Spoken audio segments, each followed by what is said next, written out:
Welcome, my dear friends. Today is Thursday in the second week of Advent, and we have another powerful teaching which we can place in our lives and form our lives, especially during this time of waiting.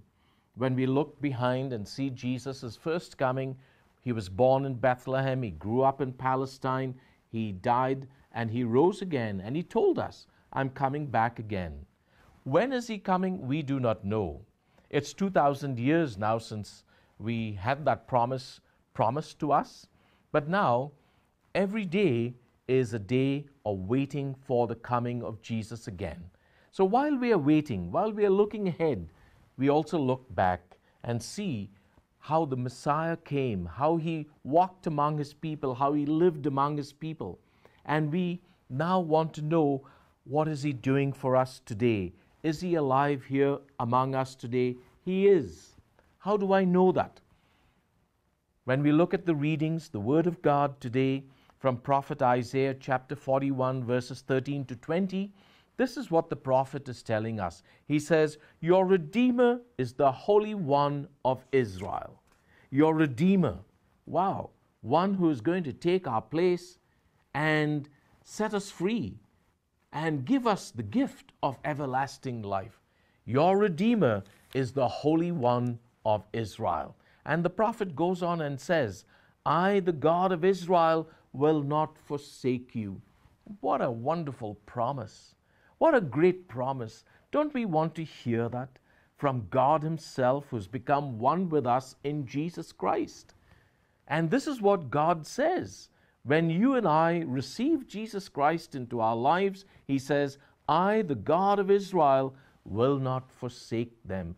I will not abandon them." But you know, all through our salvation history, God has sent us prophets. Have we listened to them? And among the Jews, little before Jesus came on the scene, God sent the prophet John the Baptist to announce the coming of the Messiah. But they didn't listen. They didn't accept him. They rejected him. God sends people into our lives, and above all, he has sent us Jesus Christ into our lives. He is the God of Israel, become one with us, and he says, "I will not forsake you, I will not abandon you." But what was their response? They rejected him. What's your response? What's my response today? Am I going to welcome Christ, or am I going to reject Christ?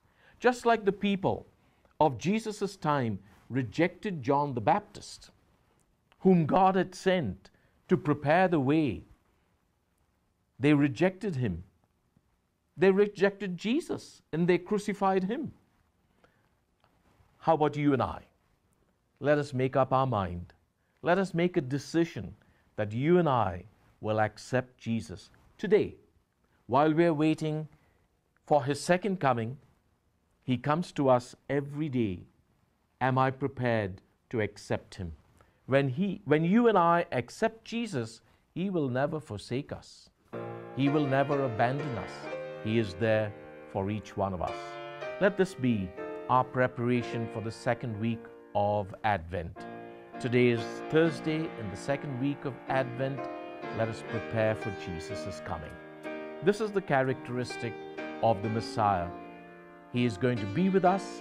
He is going to be our Redeemer. He'll never forsake us. He will never abandon us. Experience that today as you live your life today.